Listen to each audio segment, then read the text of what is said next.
പക്ഷേ കമലദളം എന്നൊരു സിനിമ നേരത്തെ ഇറങ്ങിയിരുന്നു. മോഹൻലാൽ നായകൻ, ലോഹിതദാസ് തിരക്കഥ. അതിൻ്റെ അകത്ത് കലാമണ്ഡലത്തിൻ്റെ സെക്രട്ടറി ആയിട്ട് നെടുമുടി വേണു ഒരു കഥാപാത്രം ചെയ്തിട്ടുണ്ട്. ഒരു പാർട്ടിക്കാരനാണ്. പണ്ട് ഇതിൻ്റെയൊക്കെ സെക്രട്ടറി ഒക്കെ ആയിരുന്ന ഇയങ്കോട് ശ്രീധരനെ രൂപപ്പെടുത്തി വന്നതാണ് എന്നൊക്കെ. അതായത് കലയുമായി പ്രത്യേകിച്ച് വലിയ ബന്ധമൊന്നുമില്ലാതെ ഇതിൻ്റെ അകത്ത് ഈ പാർട്ടി പരിപാടി കലാമണ്ഡലത്തിൻ്റെ അകത്ത് നടപ്പാക്കുന്നത് പോലത്തെ ഒരു കഥാപാത്രം. അപ്പോൾ ഇപ്പോൾ കലാമണ്ഡലത്തിൻ്റെ ചാൻസലർ മല്ലിക സാരാഭായി അവർ ഇന്ത്യൻ എക്സ്പ്രസ്സിന് കൊടുത്ത അഭിമുഖത്തിൽ പറഞ്ഞിരിക്കുന്നു, നിങ്ങൾ പാർട്ടിക്കാരെയൊക്കെ വെച്ചോ പല സ്ഥലത്തും ഇതുപോലത്തെ സ്ഥലങ്ങളിൽ, പക്ഷെ അവർക്ക് കലയെപ്പറ്റിയുള്ള ബോധം കൂടി ആവശ്യമുണ്ട്. അവർ പറയുന്നത് ന്യായമല്ലേ? തീർച്ചയായിട്ടും ന്യായമാണ് രാമേന്ദ്ര സാറേ. ഇത് എനിക്ക് പലപ്പോഴും തോന്നിയിട്ടുണ്ട് കേട്ടോ. ഞാൻ ഈ ഇടതുപക്ഷ സാംസ്കാരിക പ്രവർത്തനമൊക്കെ നടത്തുമ്പോഴും എനിക്ക് ബോധ്യം വന്നൊരു കാര്യമാണ്, ഒരു പണിക്ക് പറ്റിയവരല്ല വെച്ച് കൊടുക്കുന്നത്. തീർച്ചയായിട്ടും വരുന്നതിന് ഒരു ലിസ്റ്റിൽ വരുന്നതിന് ഒരു പാർട്ടി പ്രൊമോഷൻ ഉണ്ടാവും. പക്ഷെ ആ പണിക്ക് പറ്റിയവനെ വെച്ച് കൊടുക്കണ്ടേ? അതുമായിട്ടൊരു ബന്ധമില്ലാത്തവനെ വെച്ച് കൊടുക്കും. പണ്ട് ഇന്ത്യയിലെ ഈ സ്പോർട്സ് അക്കാഡമികളെ കുറിച്ച് പറയാറുണ്ട്. അതിൻ്റെയൊക്കെ തലപ്പത്ത് ഒരു പന്ത് പോലും തട്ടാൻ അറിയാത്തവരെ അതിൻ്റെ തലപ്പത്ത് എടുത്തു നോക്കും. നമ്മളെ കായിക സംഘടനകൾ വെറുതെ അല്ല നമ്മളെ കായിക രംഗം പരാജയപ്പെടും. അതുപോലെയാണ് കലാരംഗത്തും. അപ്പോൾ അത് എല്ലാ മേഖലയിലും പറ്റുന്നുണ്ട്. എന്താ കാര്യം എന്നറിയോ? പാർട്ടിയിൽ വലിയ പൊസിഷനൊന്നും കൊടുക്കാൻ പറ്റാത്തവർക്ക് പിന്നെ എന്തെങ്കിലും സിറ്റിംഗ് ഫീസ് കിട്ടുന്ന പോസ്റ്റുകൾ കൊടുക്കും. അങ്ങനെ കൊടുക്കുന്ന സാധനമാണ് ഇതൊക്കെ. ഇതിലേതെങ്കിലും ഒന്നുകിൽ വല്ല കലാമണ്ഡലം, അല്ലെങ്കിൽ സംഗീത നാടക അക്കാദമി, അല്ലെങ്കിൽ സാഹിത്യ അക്കാദമി, അല്ലെങ്കിൽ ഭാഷാ ഇൻസ്റ്റിറ്റ്യൂട്ട്, ഇതിലേതെങ്കിലുമൊക്കെ. ഇത് എങ്ങനെയാണ് വരുന്നതെന്ന് വെച്ചാൽ ഈ ഒരു സംഭവം വരുമ്പോൾ തൃശ്ശൂർ ജില്ലയിലല്ലേ കലാമണ്ഡലം? അതെ. അപ്പോൾ തൃശ്ശൂർ ജില്ലാ കമ്മിറ്റിയോട് ഒരു ലിസ്റ്റ് തരാൻ പറയും അവിടെ നിന്ന്, അല്ലേ? AK സെൻട്രിൽ നിന്ന് അവര് DC കൊടുക്കുന്ന ലിസ്റ്റ് അതനുസരിച്ചിട്ടല്ലേ? അതെ, അത് തന്നെ ആയിരിക്കും. അതാണെന്ന് ഇവർ പറയുന്നുണ്ട്, പച്ചക്ക് പറയുന്നുണ്ട് കേട്ടോ. ഇത് കൊള്ളാമായിരുന്നു. എനിക്കറിയാം. ഞാൻ വന്ന് നോക്കുമ്പോൾ രാഷ്ട്രീയ നിയമനമാണ്. ഒരു യൂണിവേഴ്സിറ്റിയുടെ, ഇപ്പോൾ ഡീംഡ് യൂണിവേഴ്സിറ്റി ആണല്ലോ, അപ്പോൾ ഒരു യൂണിവേഴ്സിറ്റിയുടെ ഒരു ഒരു ഒരു ഒരു ഒരു മിനിമം സ്റ്റാഫ് ആവാനുള്ള യോഗ്യത പോലും പലർക്കും ഇല്ല. ഒരു കാര്യം കൂടി അവർ പറയുന്നുണ്ട്, ഇത് ഡീംഡ് യൂണിവേഴ്സിറ്റി ആയതോടുകൂടി എന്തായെന്നറിയോ? ഡോംഡ് യൂണിവേഴ്സിറ്റി ആയി. അവർ ആ വാക്ക് പറഞ്ഞിട്ടില്ല. പകരം പറഞ്ഞത് എന്താ വെച്ചാൽ, ഡീംഡ് യൂണിവേഴ്സിറ്റി ആയതോടുകൂടി ക്ലർക്കുമാരൊക്കെ ഓഫീസർമാരായി. എല്ലാ ക്ലർക്കുമാരും ഇപ്പോൾ ഓഫീസർമാരാണ്. ആർക്കും ആരെയും പരസ്പരം ഭരിച്ചുകൂടാ, ആരാലും ഭരിക്കപ്പെടുന്നുമില്ല. അതുകൊണ്ട് എല്ലാവരും സ്ഥാപനങ്ങളാണ്, എല്ലാവരും ഡീംഡാണ്. അല്ല, അവര് ഈ അവിടുത്തെ ഈ സ്റ്റാഫിനെ പറ്റി ആണോ പറയുന്നത്? അതായത് ഓഫീസ് സ്റ്റാഫിനെ പറ്റിയാണോ പറയുന്നത്? പഠിപ്പിക്കുന്ന ആളുകൾ എല്ലാവരെ കുറിച്ചും പറയുന്നുണ്ട്. ടീച്ചേഴ്സിനെ കുറിച്ച് മൊത്തത്തിൽ ചോദിക്കുന്നുണ്ട്. ഇപ്പോൾ ഇന്ത്യൻ എക്സ്പ്രസ്സിന് ഇന്ന് കൊടുത്ത ഇൻ്റർവ്യൂവിൽ ഡീറ്റെയിലാണ്, വളരെ ഡീറ്റെയിലാണ്, സത്യസന്ധമാണ്. അപ്പോൾ അതിലവർ പറയുന്നൊരു കാര്യമുണ്ട്. ഒന്ന്, ഈ ഒരു ഇംഗ്ലീഷിലൊരു ഒരു ലെറ്റർ ഡ്രാഫ്റ്റ് ചെയ്യാൻ ഇവർക്ക് അറിഞ്ഞുകൂടാ. പിന്നെ എങ്ങനെയാണെന്ന് യൂണിവേഴ്സിറ്റി ആവുക? രണ്ടാമത്തെ കാര്യം, ഇതിൽ ആരെങ്കിലും യോഗ്യത നോക്കിയിട്ട് പിരിച്ചുവിടാൻ പറ്റുമോ? അതൊട്ടും പറ്റില്ല. ഇവരുടെ ഈ സേവന വേതന വ്യവസ്ഥകളിൽ എന്തെങ്കിലും കുറവ് വരുത്താനോ കൂട്ടാനോ പറ്റുമോ? അതും പറ്റില്ല. ഇതിനൊന്നും യാതൊരു സ്വാതന്ത്ര്യവും ഇല്ലാത്തൊരു സംവിധാനത്തിൻ്റെ തലപ്പത്താണ് ഞാൻ ഇരിക്കുന്നത് എന്നാണ് ഇവർ പറയുന്ന ഒരു പ്രധാനപ്പെട്ട കാരണം. ഇനി ഇങ്ങനെ ഒരു സ്ഥാപനത്തെ, ഇനി ടീച്ചിങ് സ്റ്റാഫിനെ കുറിച്ച് പ്രത്യേകം ചോദിക്കുന്നുണ്ട്. ടീച്ചിങ് സ്റ്റാഫിന് അതിൽ ഒന്നോ രണ്ടോ പേർക്ക്, ഏതാനും പേർക്ക് ഒഴിച്ചാൽ ബാക്കി ആർക്കും നൂതന കലാരൂപങ്ങളുമായിട്ടോ വേൾഡ് ക്ലാസിക് മീൻസ് അത്തരത്തിലുള്ള കലാരൂപങ്ങളുമായിട്ടോ ഒരു ബന്ധവുമില്ല. എന്നിട്ട് അവർ പറയുന്നൊരു ഉദാഹരണം ഉണ്ട്. അവിടുത്തെ ഒരു അധ്യാപകൻ ഈയിടെ old man and the sea, Ernest ഹെമിംഗ്വേയുടെ old man and the sea മനോഹരമായി കഥകളിവൽക്കരിച്ച് അവതരിപ്പിച്ചു അത്രേ.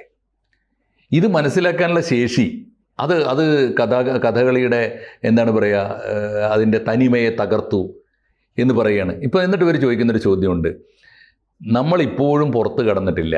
കഥകളി എന്നാൽ ദൈവങ്ങളുടെ കഥ പറയാനുള്ളതാണ്, മനുഷ്യൻ്റെ കഥ പറയാനുള്ളതാണെന്നോ ലോകത്തിൻ്റെ കഥ പറയാനുള്ളതാണെന്നോ കണ്ടംപററി ആയിട്ടുള്ള ലോകത്തോട് നമുക്ക് നമ്മുടേതായ തനതായ കലാരൂപത്തിലൂടെ സംസാരിക്കേണ്ടതുണ്ടെന്നോ അവർക്ക് ഇപ്പോഴും ബോധ്യം വന്നിട്ടില്ല. എന്ത് ചെയ്യാൻ പറ്റും ഇവരെ വെച്ച് എന്ന് ചോദിക്കുന്നുണ്ട്.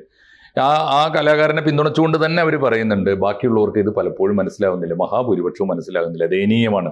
പിന്നെ ചോദിക്കുന്നൊരു ചോദ്യമുണ്ട്. എനിക്ക് ആകെ കാണുന്ന ഒരു സന്തോഷം എന്താണെന്ന് വെച്ചാൽ, ഇപ്പോൾ ഞാൻ വന്നുകൊണ്ടാണെന്ന് ഞാൻ പറയുന്നില്ല, കുറച്ചു കാലമായിട്ട് എല്ലാ വിഭാഗത്തിലും പെട്ട, എല്ലാ സമുദായത്തിലും പെട്ടവരിവിടെ ഭരതനാട്യവും മോഹിനിയാട്ടവും കഥകളി ഒക്കെ പഠിക്കാൻ വരുന്നുണ്ട്. അപ്പോൾ ചോദിക്കുന്നത് അപ്പോൾ അവർ ചോദിക്കുന്നൊരു ചോദ്യം ഇതാ, നമുക്ക് ഷേക്സ്പിയറിനെ നമുക്ക് എടുക്കാം, നമ്മുടെ കലാരൂപത്തെ മറ്റേതെങ്കിലും ദേശക്കാരോ മറ്റേതെങ്കിലും സമുദായക്കാരോ ഒക്കെ വന്നെടുക്കുമ്പോൾ നമുക്ക് എന്താണ് സന്തോഷം തോന്നാത്തത്, അല്ലെങ്കിൽ എന്തുകൊണ്ടാണ് നമ്മളത് പ്രൊമോട്ട് ചെയ്യാത്തത്, അങ്ങനെ കുറേ കാര്യങ്ങൾ ചോദിക്കുന്നുണ്ട്. വേറൊരു പ്രധാനപ്പെട്ട ചോദ്യമായി ഇൻ്റർവ്യൂവിൽ വരുന്നത് ഇതിൻ്റെ ഫൈനാൻസാണ്. പണമില്ലാതെ എന്ത് ചെയ്യാൻ പറ്റും എന്ന് ചോദിക്കുമ്പോൾ സ്വാഭാവികമായിട്ടൊരു ചോദ്യമുണ്ട്. ഈ ചാൻസലർ എന്ന് പറയുന്ന ഒരു പോസ്റ്റ് ഉണ്ടാക്കിയിട്ടാണ് ഇവരെ കൊണ്ടുവന്നത്. അവർക്ക് പൈസയൊന്നും വേണ്ട എന്ന് പറഞ്ഞു വന്നു. അത് കഴിഞ്ഞ് അവർക്ക് 3 ലക്ഷം രൂപ കിട്ടിയാൽ കൊള്ളാമായിരുന്നു എന്നവര് അപേക്ഷ അയക്കുകയും അത് സർക്കാർ അനുവദിച്ചു കൊടുക്കുകയും ചെയ്തു. ആ ചോദ്യം എന്തുകൊണ്ടോ മനഃപൂർവ്വം ചോദിച്ചിട്ടില്ല. ഇനി ആ ചോദ്യം ചോദിക്കരുത്, ശമ്പളം എത്രയെന്ന് ചോദിക്കരുതെന്ന് പറഞ്ഞുകൊണ്ടാണെന്ന് അറിയില്ല. പക്ഷേ എനിക്ക് വലിയ സങ്കടം തോന്നി. ആ വിവാദം കണ്ടപ്പോൾ എനിക്ക് വലിയ സങ്കടം തോന്നിയത്, ഞാൻ ഇവരുടെ മുത്തച്ഛൻ്റെ കഥയുണ്ടല്ലോ, എന്താണ് വിക്രം സാരാഭായിയുടെ കഥ, ഞാൻ അത്ഭുതപ്പെട്ടു പോയിട്ടുണ്ട്. അദ്ദേഹത്തിൻ്റെ മുഴുവൻ സ്വത്തും നമ്മുടെ ISRO കൊടുക്കുകയാണ് അത്രേ ചെയ്തത്. അവരുടെ വീട്ടിലാണ് അത്ര ഇത് ആദ്യം തുടങ്ങിയത്.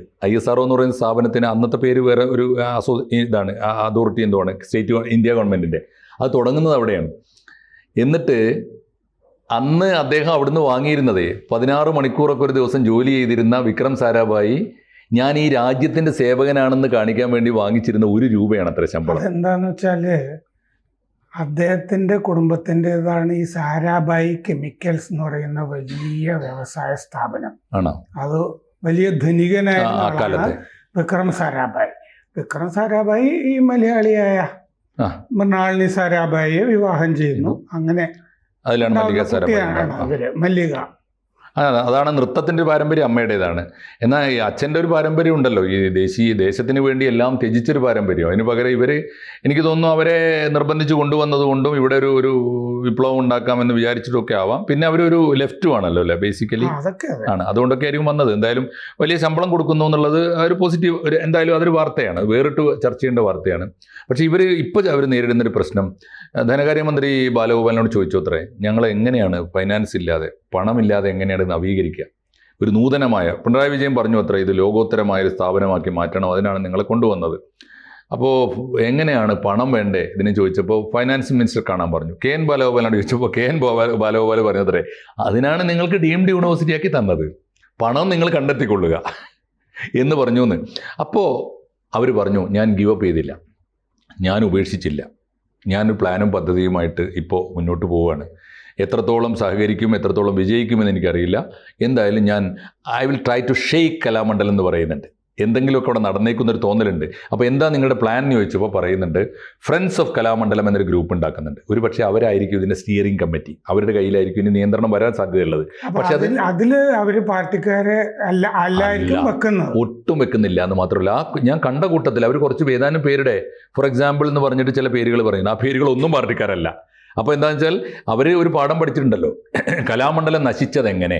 അല്ല, ആ കമ്മിറ്റിയിൽ വരുന്നത് മറ്റേ ISRO ചെയർമാൻ K. രാധാകൃഷ്ണന്റെ പേരാണ് ഒന്ന്. അദ്ദേഹം ഇരിങ്ങാലക്കുടക്കാരനാണ്, ശാസ്ത്രീയ സംഗീതം പാടുന്ന ആളാണ്. പാട് മാത്രമല്ല കഥകളി ആർട്ടിസ്റ്റ് ആണ് അത്രേ. എന്നവർ പറയും കഥകളി സംഗീതം പാടുമായിരിക്കും, ശാസ്ത്രീയ സംഗീതം പഠിച്ചിട്ടുണ്ടാവുമല്ലോ.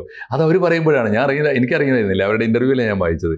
അപ്പോൾ K. രാധാകൃഷ്ണൻ കഥകളിയുടെ ആത്മാവ് അറിഞ്ഞ ഒരാളാണ്, സയന്റിസ്റ്റ് മാത്രമല്ല, ഇന്ത്യയുടെ അഭിമാനമായ സയന്റിസ്റ്റുമാണ്. അദ്ദേഹം ഇതിൻ്റെ ഈ ഫ്രണ്ട്സ് ഓഫ് കലാമണ്ഡലം എന്ന ഗ്രൂപ്പിനെ ലീഡ് ചെയ്യാമെന്ന് പറഞ്ഞിട്ടുണ്ട്. അവർ നയിക്കുമെങ്കിൽ എനിക്ക് വർക്ക് ചെയ്യാമല്ലോ എന്ന് അവർ പറയുന്നുണ്ട്. ആ കൂട്ടത്തിൽ MA യൂസുഫ് അലിയുടെ പേരുണ്ട്, കാശുള്ളവരുടെ പേരുണ്ട്.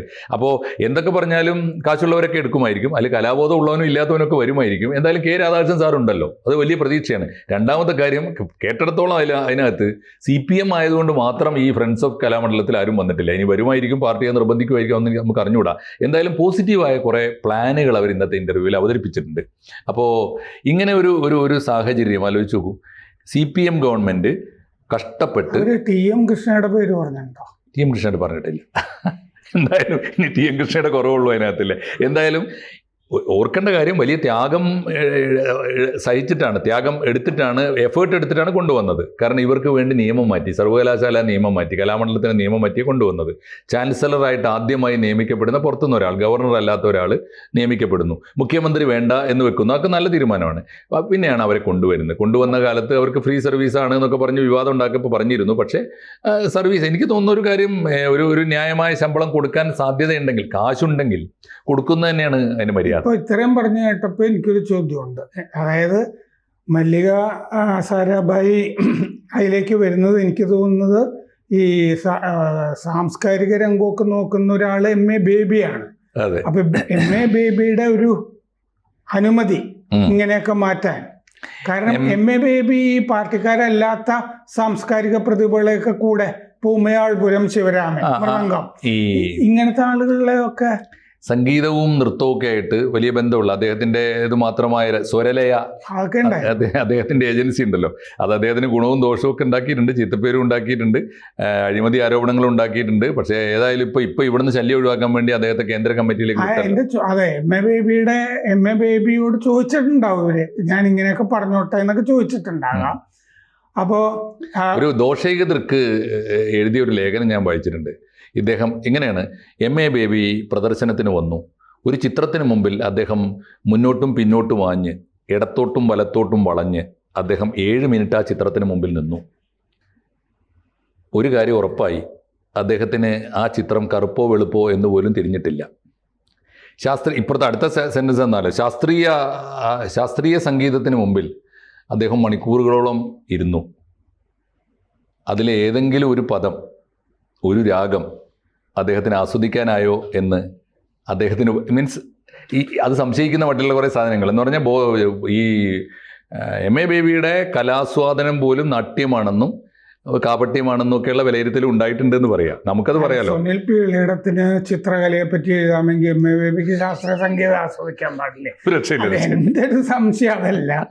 എൻ്റെ സംശയം മറ്റേ ഇവരിനി ഇങ്ങനെ നീങ്ങിയാൽ മല്ലിക സാരാഭായി എത്ര കാലം കലാമണ്ഡലത്തിൽ ഉണ്ടാവും? അത് ജില്ലാ കമ്മിറ്റി സമ്മതിക്കുമോ? തീർച്ചയായിട്ടും ന്യായമായ ചോദ്യമാണ് സർ. അത് എല്ലാവരുടെയും ഒരു പക്ഷേ ഇവരുടെ ഇപ്പോഴത്തെ അവസ്ഥയിൽ അടുത്ത തെരഞ്ഞെടുപ്പ് വരെയെങ്കിലും, അതായത് 2026 തെരഞ്ഞെടുപ്പ് വരെയെങ്കിലും അവരെ അവിടെ നീക്കാൻ സാധ്യതയില്ല. നീക്കണമെന്ന് ആരൊക്കെയുള്ള വലിയ സമ്മർദ്ദം വന്നാലും നീക്കാനിടയില്ല. ആ 2026 മുമ്പ് കലാമണ്ഡലത്തിൽ ഒരു ഷെയ്ക്കിംഗ് നടന്നാൽ, ഒരു അടിച്ചു തെളിയോ ഒരു പിടിച്ചു കുലുക്കലോ ഒക്കെ നടക്കാൻ സാധ്യതയുണ്ടെങ്കിൽ ഉണ്ട് എന്നൊരു തോന്നൽ അവരുടെ വാക്കുകളിലുണ്ട്. അവരുടെ സ്ഥാപനം ഗുജറാത്തിലാണ്, അവർ മോദി വിരുദ്ധയുമാണ്. അപ്പോൾ ഇവർക്കെതിരെ വേറെ ഈ ആരോപണം മുമ്പ് ഉണ്ടായിട്ടുണ്ട്. എന്താന്ന് വെച്ചാൽ ഇവർ ഈ നൃത്തസംഘവുമായിട്ടൊക്കെ വിദേശത്ത് പോകുമല്ലോ.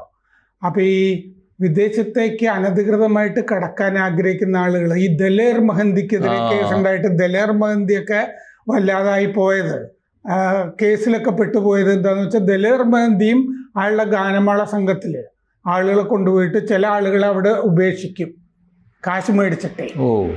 ഇങ്ങനൊരു ആരോപണം ഈ മല്ലിക സാരാഭായിയെ പറ്റി നേരത്തെ വന്നിട്ടുണ്ട്. ഉണ്ട്. തീർച്ചയായിട്ടും ഇത്തരം ആരോപണങ്ങളൊക്കെ ഉണ്ട്. എന്തായാലും നമുക്കിപ്പോൾ ഈ കലാമണ്ഡലത്തിൽ ഇവരെ പോലെ ഒരാൾ വന്നുപെട്ടു അല്ലെങ്കിൽ അവർ വരാനിടയായി എന്നുള്ളത് പോസിറ്റീവായിട്ട് കണ്ട കലാസ്വാദകരാണല്ലോ നമ്മളൊക്കെ. ആ അർത്ഥത്തിൽ ഇപ്പോൾ അവിടുത്തെ രാഷ്ട്രീയ അഴുക്കുകളെ ഒന്ന് വെടിപ്പാക്കിയിട്ട് ആ തൊഴുത്തൊന്ന് വൃത്തിയാക്കാനുള്ള ഒരു ശ്രമം അവർ നടത്തുന്നുണ്ട്. അത്രയും പോസിറ്റീവാണ്. അത് എത്രത്തോളം മുന്നോട്ട് പോകും എന്ന ചോദ്യം വളരെ പ്രസക്തമാണ് സാറ് പറഞ്ഞത്. നമുക്ക് ഏതായാലും കാത്തിരിക്കാം. ഓക്കെ. കൂടുതൽ വാർത്തകളും വിശേഷങ്ങളും നിങ്ങളിലേക്ക് എത്താൻ ABC മലയാളം സബ്സ്ക്രൈബ് ചെയ്യുക, ബെൽ ബട്ടണും അമർത്തുക.